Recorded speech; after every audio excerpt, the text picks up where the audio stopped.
Some children make you proud, my father said, his whiskey glass catching the light.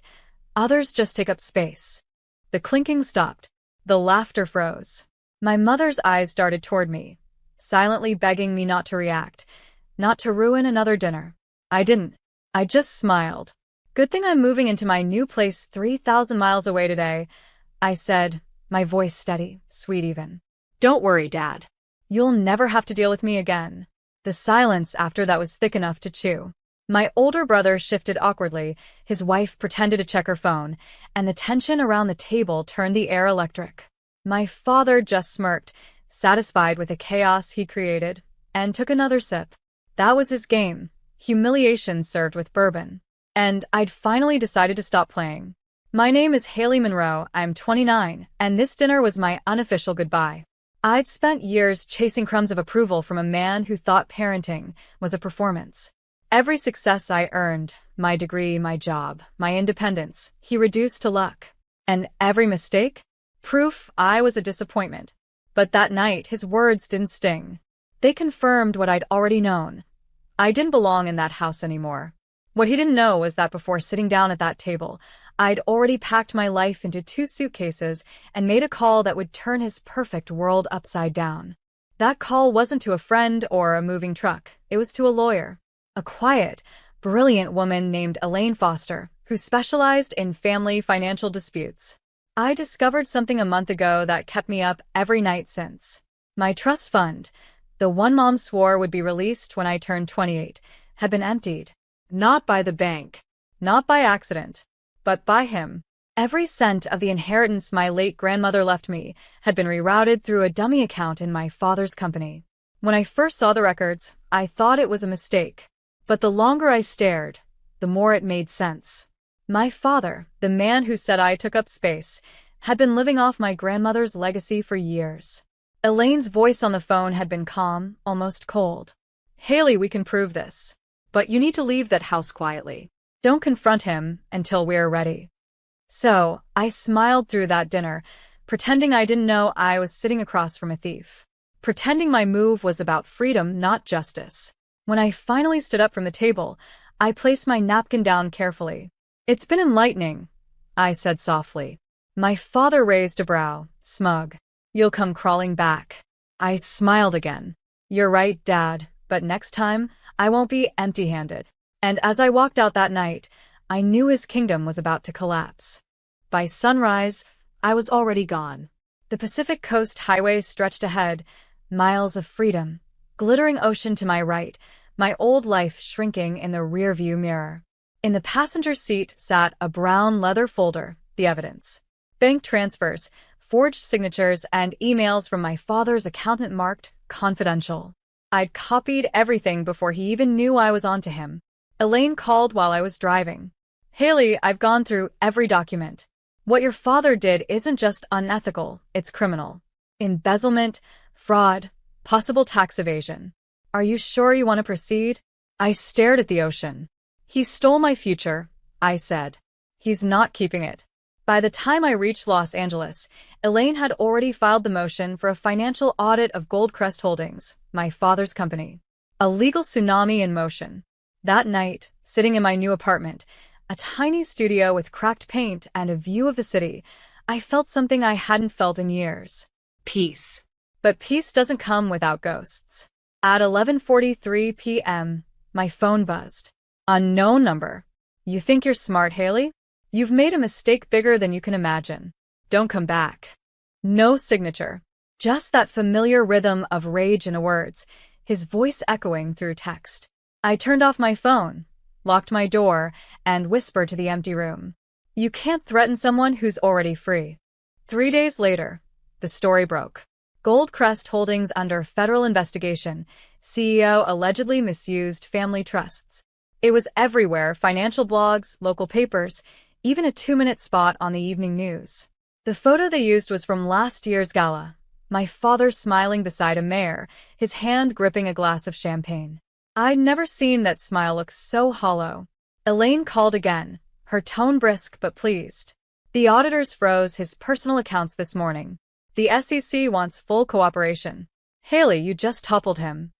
I sat there, speechless. Already. Yes. You did everything right. For a long moment, I couldn't speak. I'd imagined justice for so long, but I hadn't expected it to feel like this. Quiet. Heavy. Necessary. By nightfall, my mother called. Her voice trembled. Haley, what did you do? The house, your father's furious. There are reporters outside. I swallowed hard. I didn't do anything wrong, Mom. I just told the truth. She sighed. Weary, broken. You should have warned me. Warned you. I whispered. He's been lying to you too. Silence. Then, softly, she said, he said you'll regret this. I looked out my window at the glittering city lights and let out a slow breath. He's right, I murmured. But not for the reason he thinks. Because what he didn't know was that Elaine had just discovered another account, one that could finish everything. The second account was hidden deeper, a shell company in the Cayman Islands under a fake consultant's name, R.M. Golding. Elaine's voice came through the speakerphone, sharp with disbelief. Haley, this isn't just theft. He's been laundering company funds for almost 8 years. My stomach turned. 8 years. Yes. Which means he's been stealing long before your grandmother passed. This isn't about you anymore. This is about everyone he's defrauded, his investors, his board, the government. I stared at the folder on my desk, at his signature replicated again and again. The man who said I took up space had built his empire on lies. Elaine's tone softened. Haley, the authorities will want a statement from you directly. You'll be protected. But your name's going to come out eventually. I hesitated. Then let it. Because I'd spent my entire life being silent in that house, watching him humiliate, control, and belittle everyone around him, all under the mask of being a respected businessman. Not anymore. That evening, I sat at my kitchen counter, typing my statement. Every word felt like a blade carving my freedom into stone. When I sent it off, my hands shook. Not from fear, from release. Then, I poured myself a small glass of wine, raised it to the empty room, and whispered, "Here's to taking up space." And somewhere across the country, I knew his glass was shattering instead. The fallout came faster than anyone expected. Within 48 hours, my father's company went into crisis mode. The board suspended him pending investigation, shareholders demanded explanations, and federal agents executed a search warrant at our family home. I didn't have to see it to imagine it. The flashing lights against the marble driveway, his voice shouting from the porch, Mom crying on the steps. That house had always looked like power, now it looked like exposure. Elaine called me from D.C., it's official. They've filed charges, wire fraud, embezzlement, falsifying documents. He'll be arraigned Monday. I exhaled slowly, pressing my palm to my chest. What about Mom? She's listed as a dependent witness, not a target. They know he kept her in the dark. That night, I sat on my balcony, overlooking the Los Angeles skyline. I could almost hear the echo of his voice. You'll never make it without me. But the city below whispered something louder. Watch me. My phone buzzed again. This time, a text from my brother. You really destroyed him, Haley. He's talking about disowning you. I typed back only one word. Good. Because I'd rather be disowned than owned. When I finally went inside, I noticed something small on the counter, an unopened envelope with my name on it. Elaine had overnight new documents. I tore it open and froze. Inside was proof of the last secret he'd tried to bury. The document inside wasn't financial. It was personal. A sealed adoption record. My adoption record. Elaine's note was clipped to the front. He altered your birth certificate when you were 6. You're not biologically a Monroe, but your grandmother still named you sole heir in her original will. For a moment, the room tilted. I sat down, the pages trembling in my hands. So that's why he'd stolen the inheritance. Not just greed, fear. If anyone discovered I wasn't his blood, the money, the company's name, the legacy, all of it would legally bypass him. The man who'd spent my life telling me I didn't belong had literally tried to erase the proof that I once did. I called Elaine immediately. So he adopted me to control the will, I said. Yes, she confirmed. And now that we've proven fraud, everything your grandmother left you is yours again. He can't touch a dime. For the first time in months, I laughed, not out of joy, but disbelief. He called me useless, I whispered. And all this time, he needed me to keep his empire alive. Elaine exhaled softly. Haley, what do you want to do now? I looked out at the Los Angeles skyline again, the city lights flickering like candles in the wind. Exactly what he feared most, I said. I'm going home. And this time, he would be the one answering questions. The day I flew back home, the news was everywhere. Goldcrest CEO arrested in $12 million fraud scheme. Reporters lined the driveway as agents escorted my father out in handcuffs. The same man who once sneered that I took up space now couldn't meet a single camera's eye. When he saw me step out of the car, his expression curdled into disbelief. You, he hissed, voice trembling. You did this to me. I stood still, composed, my heels clicking on the marble he once forbade me to walk on. No, Dad, I said softly. You did this to yourself. I just stopped cleaning up after you. My mother stood behind the door, her face pale but different, lighter, freer. She didn't rush to defend him this time. She just whispered, Haley, thank you. Later that week, in court, I gave my statement. My hands didn't shake. My voice didn't crack. My father taught me that worth was something you had to earn, I said. But all he ever earned was fear. And fear dies the moment you stop feeding it. The judge nodded. The gavel struck. Months later, standing in my new office, the headquarters of Monroe Ethical Investments, funded by what my grandmother actually left me, I looked out at the skyline and smiled. Dad was behind bars.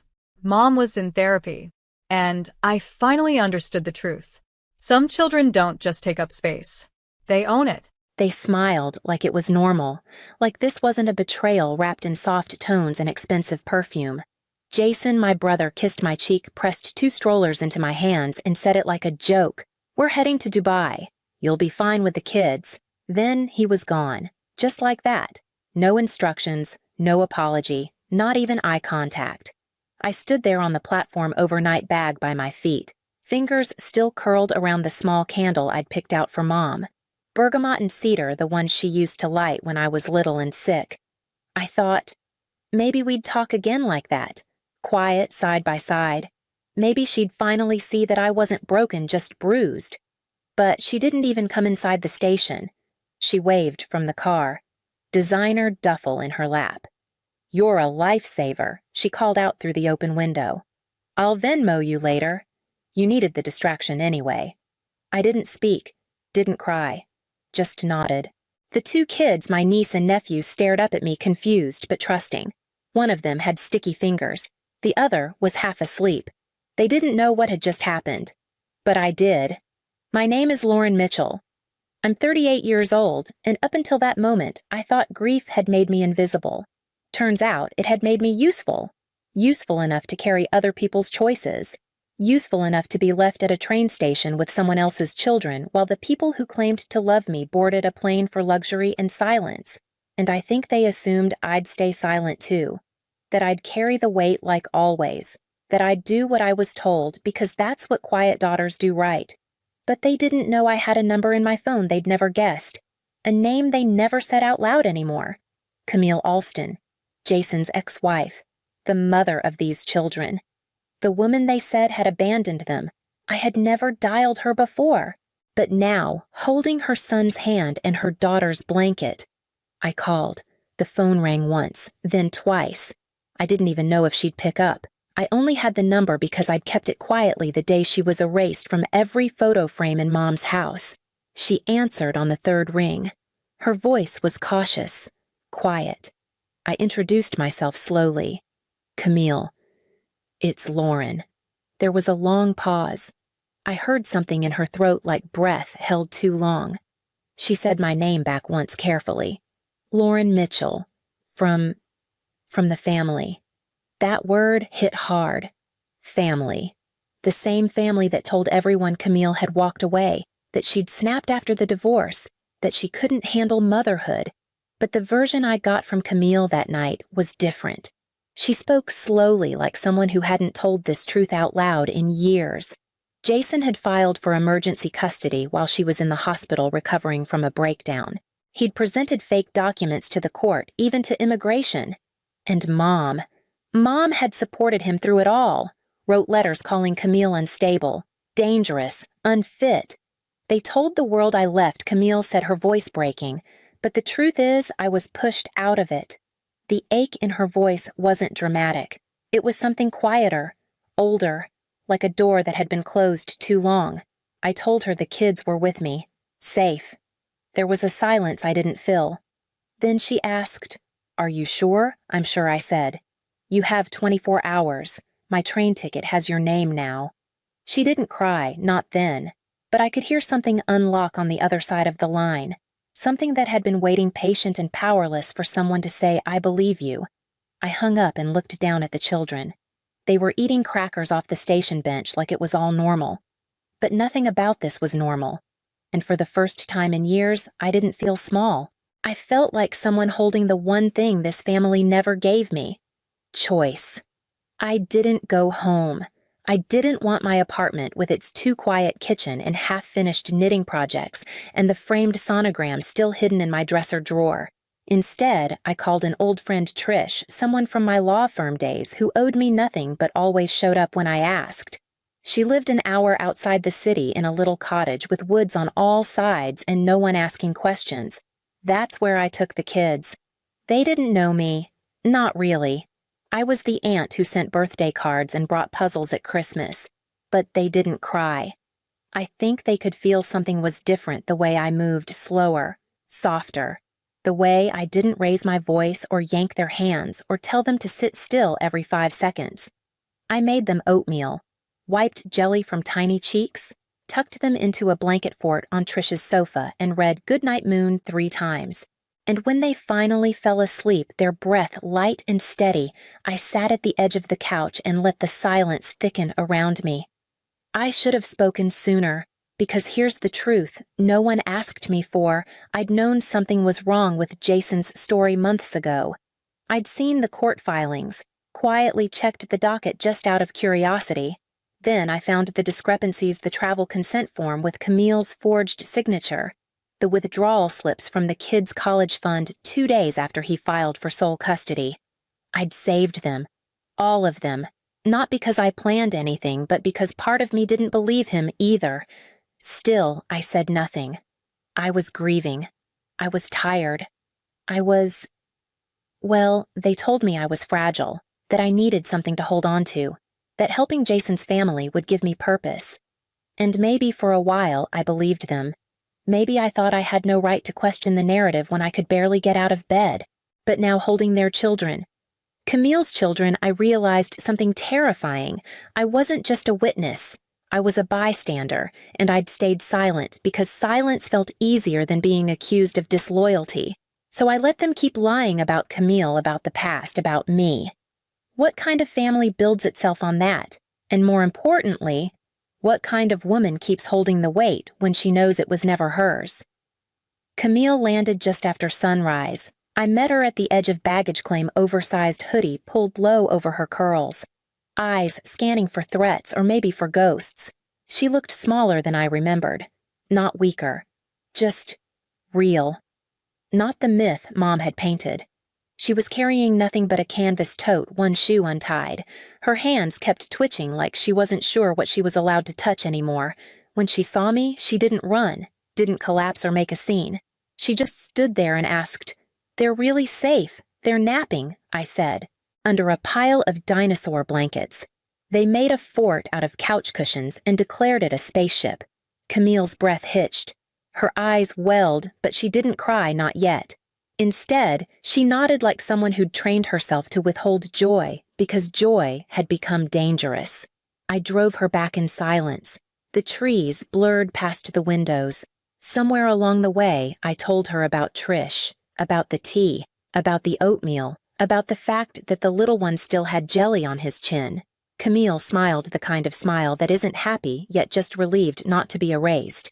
When we got to the house, she stepped inside like she didn't trust the floor. And when her son whispered Mommy like a question he wasn't sure he was allowed to ask, that's when it happened. Camille didn't sob. She dropped to her knees, wrapped her arms around both children, and whispered something I didn't hear. They clung to her like roots reaching for soil they hadn't felt in a year. I turned away, not because I couldn't watch, but because something inside me understood I didn't need to. There was no space in that moment for anyone but them. Later, while they napped again this time tangled around Camille like they were afraid she'd disappear, I made us tea, the same mug I'd used the night before, still warm. She looked at me across the kitchen island and said, "Why are you doing this?" I didn't have a speech. I didn't want credit, or apology, or redemption. I just said, because someone should have. And no one did. She nodded like that was the only answer that ever made sense. But deep down, I knew this wasn't the end. Camille had her children now, yes. But Jason still had the paperwork, the story, the system on his side. And I still had the strollers. 2 pieces of silent evidence they'd handed me like luggage. No questions, no guilt, just expectation. And that more than anything would become their undoing. That night, Camille braided her daughter's hair at the kitchen table. The boy was already asleep on the couch, thumb tucked into his palm, his dinosaur fort now just a sagging pile of cushions and blankets. Outside, the wind moved through the trees like a lullaby I hadn't heard in years. I sat across from her sipping the last of the lukewarm tea and opened my laptop. Not for emails, not for news, but for the folder I had quietly built over months, the one labeled simply "in case." Inside were screenshots, bank records, travel receipts. A voice memo from Jason recorded one afternoon when I'd visited to drop off groceries, and he'd rambled without noticing my phone was on the table recording. "It's not like she's coming back. Even if she did who'd listen, she doesn't have anything. I've got the house, the custody moms backing hell, even the church." He laughed. I didn't. I never said anything at the time. I'd just nodded, then gone home and uploaded the file. Because after my miscarriage, I didn't sleep much. And when you can't sleep, you either fall apart or you get organized. So I got organized. I started reading family court guidelines, started asking quiet questions at the law library downtown, started gathering things people assumed I was too broken to notice. I never planned to use them. But now the strollers were in my possession. Now Camille was here. And now I wasn't just the woman they'd left at the train station. I was the woman holding proof. I sent the first batch of files to Renee, my college roommate. We hadn't spoken in years, but I remembered she worked in immigration law. She called me 10 minutes later. "Lauren, this isn't a custody fight. This is an international custodial violation. If your brother tries to bring the kids back without clearance, the State Department can intervene." I blinked. "Wait. Legally?" She laughed, not unkindly. "Legally, loudly, permanently." I didn't ask how she'd move so fast. I just said thank you. And while Camille read Goodnight Moon again in the other room, I sat at Trish's desk and drafted a motion under the Hague Convention. Not because I wanted revenge, but because for once I wasn't just reacting. I was responding. Because they didn't just lie about Camille. They lied about me. And I'd been quiet for so long they forgot I was still listening. But now I was done listening. And I had just started speaking. By Sunday morning, Jason had started to panic. The first text came with a smiley face. "Hey, how are my angels?" Send pics, I didn't respond. The second one dropped the emoji. The third asked for a call. By the 5th missed call, he switched tactics. "Hey, small mix-up. We'll be back soon. Just keep 'em fed and happy. Thanks, sis." That word sis landed like a bruise, as if abandoning a grieving woman with 2 toddlers was the same as asking her to water the plants while you're away. I still didn't respond. I didn't need to. Camille's lawyer had already filed for emergency custody. Immigration had frozen Jason's return until the hearing. And Renee had flagged the travel consent form he'd forged last summer, the one he slipped past TSA when flying solo with the kids. Jason thought this was still a negotiation, but it wasn't. They had forgotten one thing. I didn't just survive grief. I studied law inside it. I never warned them, never hinted. I let them dig the hole themselves. I just handed them the shovel. By Monday, he tried FaceTime. He was calling from the rooftop of some luxury hotel in Dubai, drink in hand, fireworks blooming behind him. "Where are the kids? Mom says she hasn't heard anything." I stared at the screen. He looked so smug, so certain. They're with their mother, I said quietly. He blinked. What, Camille has them? Legally. He laughed too loud too fast. You're bluffing, I'm not. And I wouldn't recommend trying to fly home next week. He cursed, then threatened, then begged. You think this makes you some kind of hero? No, I said, it makes me an aunt who's not afraid of silence anymore. And I hung up. That night, Ellen showed up at my apartment. No warning, no knock, just mascara running down her cheeks and a trembling voice. You destroyed this family. I let her speak. She said I was ungrateful, that Jason had worked so hard, that I'd embarrassed her in front of everyone, that I couldn't possibly understand the sacrifices she'd made for that family. Then she said it soft but sharp. You've never even held a child of your own. That one cut deeper than the rest. But I didn't cry. I didn't scream. I just looked at her and said, You didn't want a daughter. You wanted an assistant. She opened her mouth, but no words came. Because for the first time, I wasn't the one lost for what to say. The custody motion made headlines in our local paper, not because Jason was important. He wasn't, but because the story was too strange to ignore. Father leaves kids with grieving sister at train station while jetting to Dubai. That was the headline. But the subtext was louder. How dare she fight back? My inbox flooded. Cousins I hadn't heard from in years. Aunts who once hugged me at funerals. Some wrote, You did the right thing. I had no idea what you were going through. Others were more familiar. You humiliated your mother. This could have been handled privately. But I wasn't ashamed. I wasn't hiding anymore. Because what no one, not even Ellen, seemed to understand was this. 6 months ago, I sat on the floor of my bathroom with a bottle of pills in one hand and silence in the other. Not because I didn't want to live, but because living felt like screaming into an empty house where no one came to check. No one answered my calls. No one asked how I was after the hospital visit, after the procedure. They just said I needed purpose. And do you know who finally called me back, Renee? My old college roommate. The one they called too loud, too liberal, too career-driven.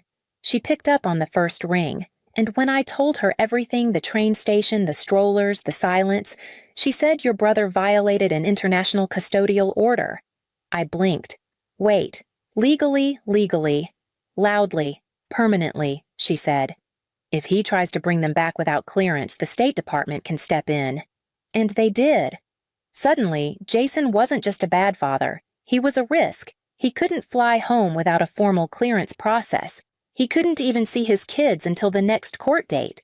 Mom went into full defense mode, church luncheons, PTA friends, charity circles. She started spinning, said I was unstable, said I'd acted out since the miscarriage, said she'd had to take control for my own good. But the thing about truth is, once it gets out, it doesn't go quietly. A woman named Cynthia, one of Ellen's oldest friends, messaged me privately. Your mother's saying a lot, but I've known her too long. I know what control looks like, and that's when I realized they weren't just trying to silence me, they were trying to rewrite me. At night, while the kids slept with their legs tangled and Camille folded onesies into neat little piles, we sat side by side on the living room floor. The laptop open between us. There were folders, voice notes, screenshots, email threads where Mom told Jason to move fast to get Camille out before she gets smart, photos of the kids at the train station eating crackers off the floor, no car seat in sight, and there was a name I had been saving, a woman they never saw coming, Melinda, Camille's cousin, court-appointed child advocate, the kind of woman who could part an ocean in a courtroom just by clearing her throat. By noon, the next day, Melinda had filed a motion barring Jason from any unsupervised access until a full custody hearing. By 3:00 p.m., we had surveillance footage from the train station. By dinner, Mom called again. This time she was crying. I didn't know. I thought it was just a break. I didn't mean to hurt anyone. He didn't mean to lie. She didn't mean to manipulate. They always didn't mean. But I finally saw the shape of it. They never meant to love me. They meant to use me because I was there, because I was quiet, because I had nothing else going on. You packed my brother for Dubai, I told her, and handed me 2 toddlers like it was a favor. There was silence. Then her voice brittle because you had nothing else going on. I almost laughed. The grief, the therapy, the clawing to feel like a human being again. To her, that was nothing. But now I had the one thing they never expected: power. Not over them, but from them. I didn't raise my voice. I didn't need to. I just submitted the final documents. And when the court date came, Camille walked in wearing navy blue, a binder full of receipts and photos in her hands. I sat behind her in black, not mourning. I wore black so they'd know the woman they thought they buried never died. The judge barely glanced at Jason. The Dubai trip, the false paperwork, the public neglect. It was over before it started. Camille was granted full legal and physical custody. Jason was offered limited supervised visitation pending parenting classes. He didn't look at me, just stared at the floor like it had betrayed him too. Outside the courtroom, Camille turned to me and whispered, "You saved me." I shook my head. "No," I said. "We saved each other, and I meant it." That week, my mother sent me an invitation in the mail, gold embossed, heavy envelope, like it meant something. Family dinner? Sunday at 6:00. Let's heal. I didn't go. That Sunday, I was at the park with Camille and the kids pushing strollers and laughing until my cheeks hurt. We bought lemonade from 2 kids with a crooked stand and shared fries off a paper tray. Healing didn't need a dinner table hosted by the people who broke me. It needed boundaries. It needed truth. Later that month, Camille moved to a place across town close enough for visits. Jason went back to court, this time for tax fraud. Turns out the man who left his children at a train station had left other messes too. And Mom. She never apologized, but she did call one night, quiet and tired. "You're really not coming back, are you?" I didn't yell. I didn't cry. I just said, "You told me I was fragile, Mom. But it turns out I'm fireproof." And I hung up, not out of anger, out of self-respect. Because sometimes revenge doesn't look like rage. Sometimes it looks like not being the glue anymore, and never offering to hold them together again. Weeks later, I got a card in the mail. Crayon drawing, 2 stick figures holding hands, one labeled Mommy, the other Miss Lauren. Written underneath in crooked blue letters, "Thank you for finding my mommy." And that was the closure. Not the court ruling, not the headlines, not even the final voicemail. Just a child safe, loved, and finally heard. Because in the end, the greatest revenge is not becoming them. I asked my father to walk me down the aisle. He paused, then said he wasn't sure. He needed to think about it, and I should have known right then what his answer would be. "My name is Grace. I'm 26 and I'm getting married in 5 days. The dress has been picked. The flowers are arranged. My fiancé Andy is ironing his shirt like it's a military uniform.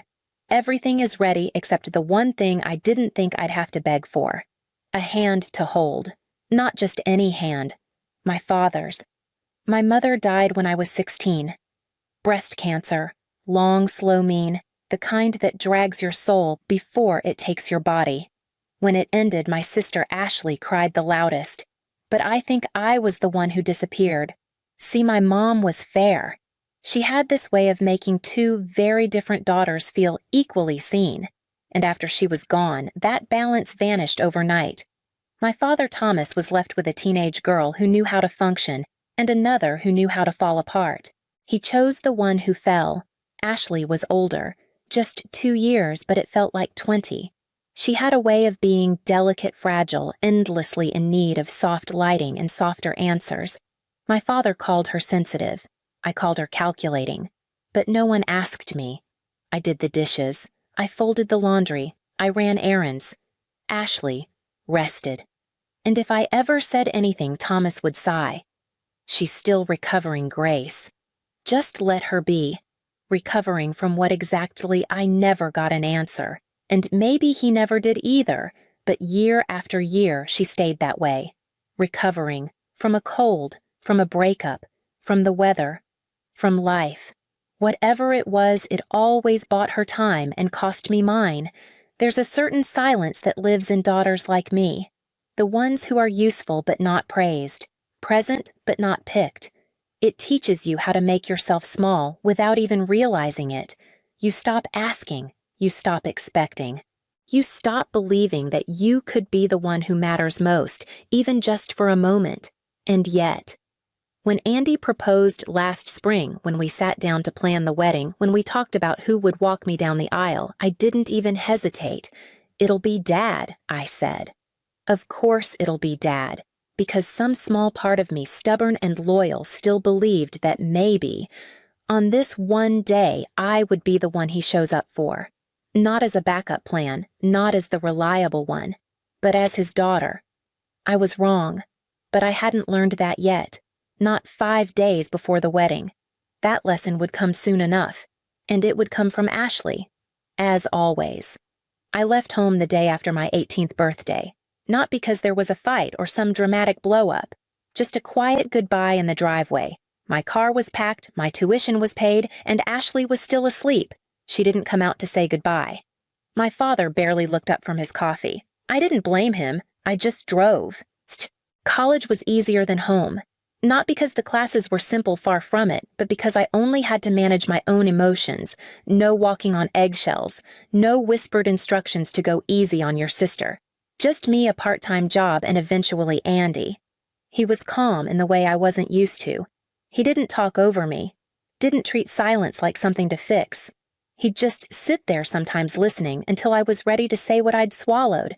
We dated through undergrad, through the move to Austin, through the late nights and shared takeout and cheap coffee and dreams that didn't always fit the paycheck.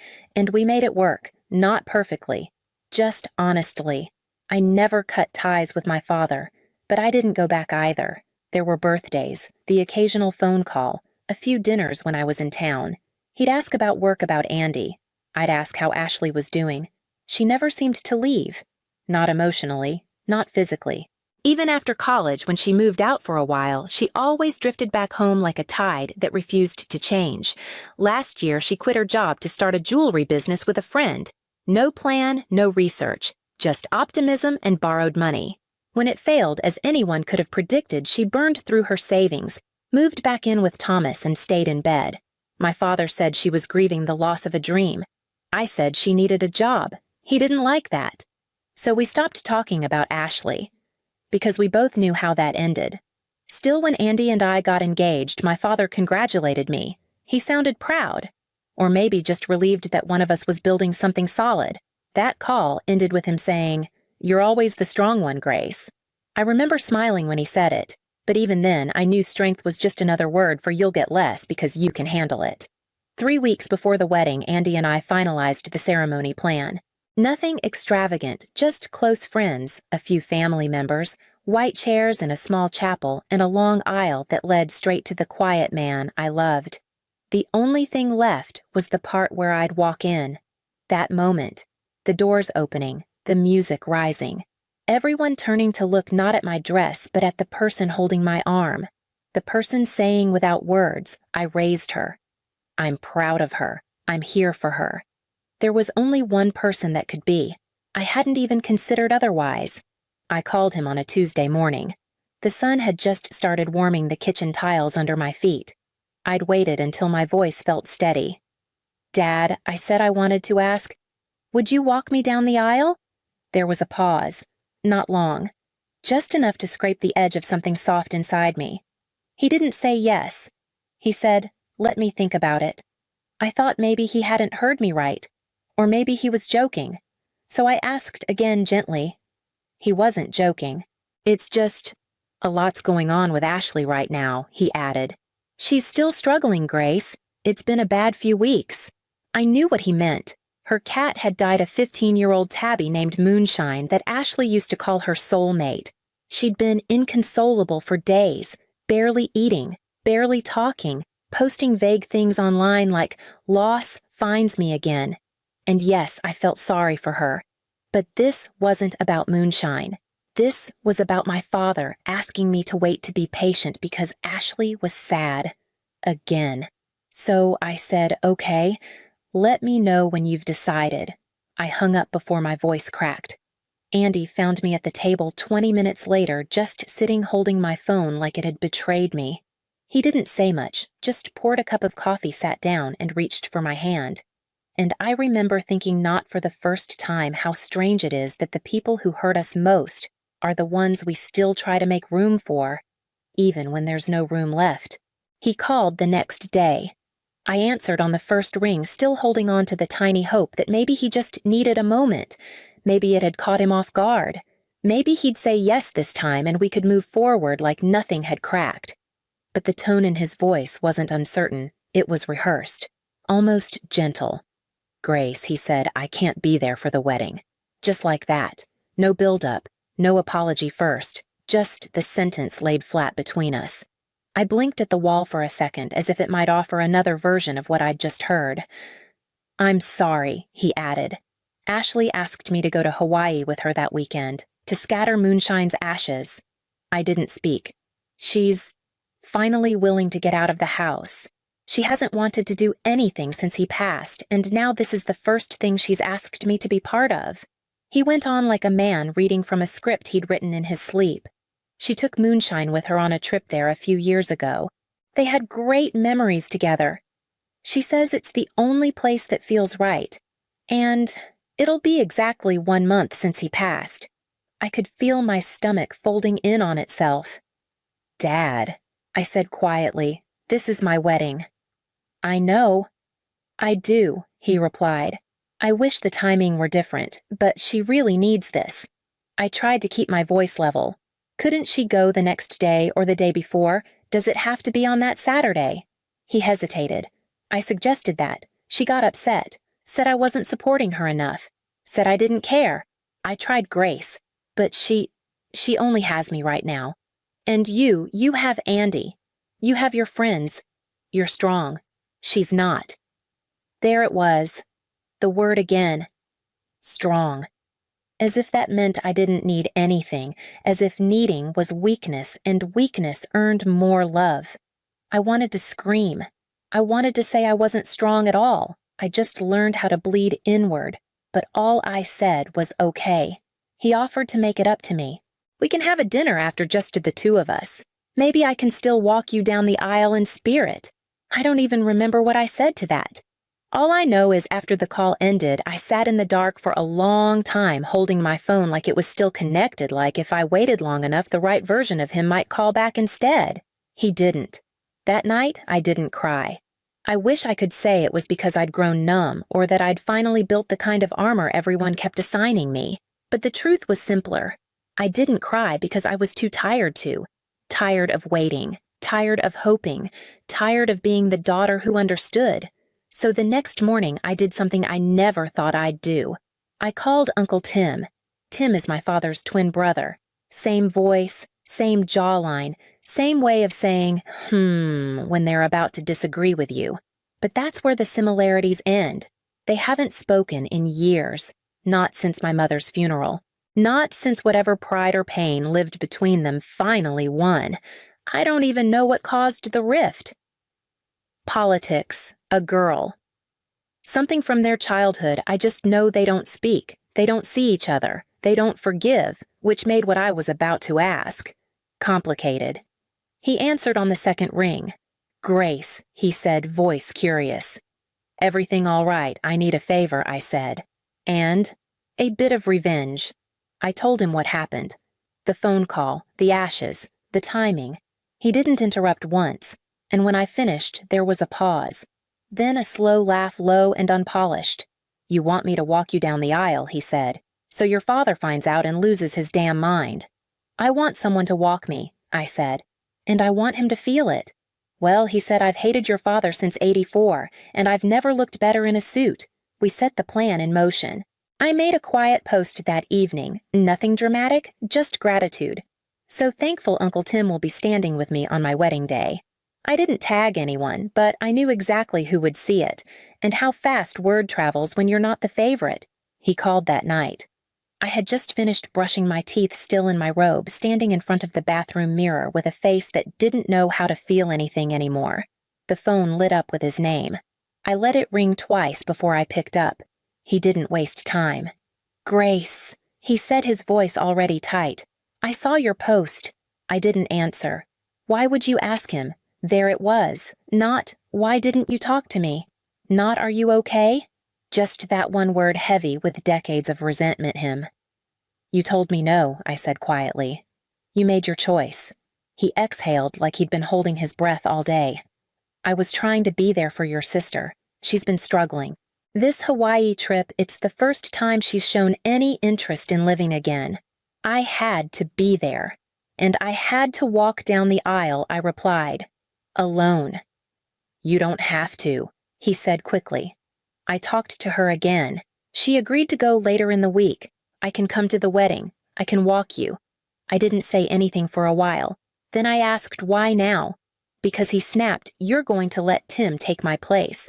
You're punishing me, embarrassing me. I almost laughed. Not because it was funny, because it was so familiar. You weren't coming until you felt replaced, I said. Not when I needed you.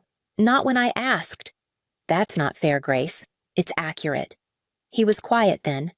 For longer than I expected. Finally, he said, I didn't think you'd go this far.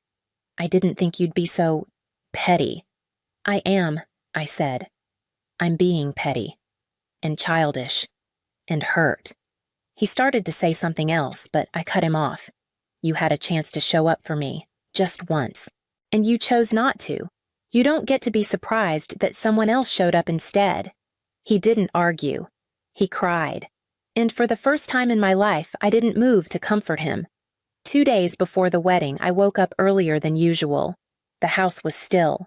Andy was still asleep beside me, one hand on my side, like a quiet reminder, I'm here.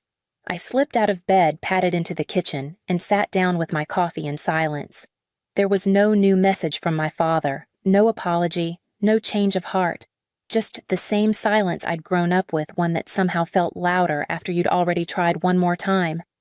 I stared at the screen until the clock changed, then opened a new message thread. It wasn't long, just a few lines, measured, plain. You're free to come to the wedding if you'd like, but you won't be walking me down the aisle. If you choose to go with Ashley instead, I understand. But if you do, I won't be reaching out again. I read it once, twice, then hit send. No hesitation, no shaking hand. Then I opened a second message to Uncle Tim. Thank you for being willing, but I think I need to do this on my own. I hope you'll still come. He replied 20 minutes later. Of course, I'll be in the second row nodding like I'm proud, because I am. I smiled, not because I felt triumphant, but because someone out there had seen me just enough. That afternoon, I picked up my dress. The woman at the bridal shop zipped the garment bag and handed it to me like it held something sacred. And maybe it did. Not just lace or fabric, but a version of myself I hadn't let breathe until now.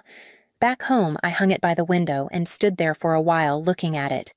I imagined walking in it, alone, not because no one wanted me, but because I no longer needed anyone to prove I was worthy. Andy came in around 5. I told him everything, the message to my dad, the change of plan, that I'd be walking myself. He didn't ask why. He just nodded and said, You'll look strong. And for the first time, the word didn't feel like a burden. It felt like mine. The morning came quiet.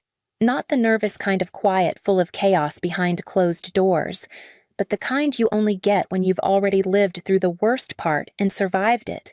I slipped into the dress myself. No bridesmaids, no mother, no father, just a mirror, a pair of earrings I'd borrowed from my mother's old jewelry box, and the stillness of a house where I had made peace.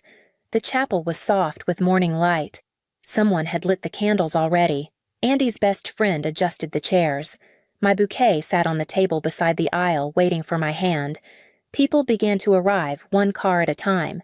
There were hugs and greetings and small talk layered over small silences. Somewhere near the front, I saw Uncle Tim, already seated navy suit, no tie arms crossed like he was pretending to be unimpressed. He saw me, nodded, said nothing. I nodded back. That was enough. When it was time, the coordinator asked, Are you ready? I nodded, took the bouquet, breathed once, then walked. No music, not yet. I'd asked them to wait until I was halfway down. The doors opened. 100 eyes turned toward me. Some smiled. A few looked around confused for a second, then quickly looked back. But no one stopped me. No one offered a hand. No one ran forward to make it right. And that, strangely, made it easier. Halfway down, the music began low, steady, warm, and I kept walking. Not quickly, not slowly, just enough to stay upright while the part of me that once waited finally let go. He texted the next morning. Ashley needed me more. I hope one day you'll understand, but I also need space, Grace. Your decision bringing him into this was cruel. I didn't expect that from you. No apology, just a final tally of who owed who more grace. And then came Ashley.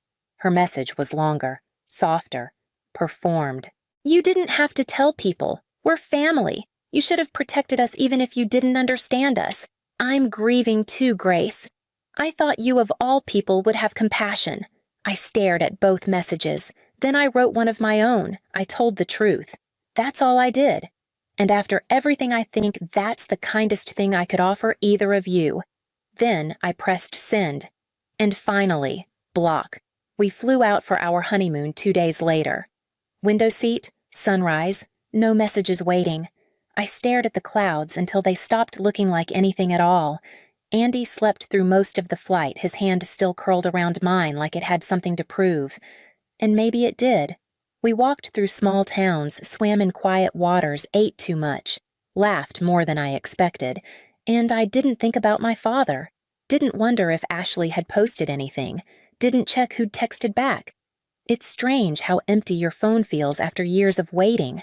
Stranger still when you realize you like it that way. The night before we flew home, Andy handed me a small envelope. Inside was a photo. Us from the wedding, mid-laugh, mid-step. He said I'm framing this when we get home. I nodded. Then I added, "This is the only family photo I need." He didn't say anything back. Just touched the corner of the picture like it was holy. I don't hate them. I don't miss them. I don't even need them to know they were wrong. But if they ever wonder where I went, I'll let the silence answer. If you've ever walked alone and kept walking, just leave a dot.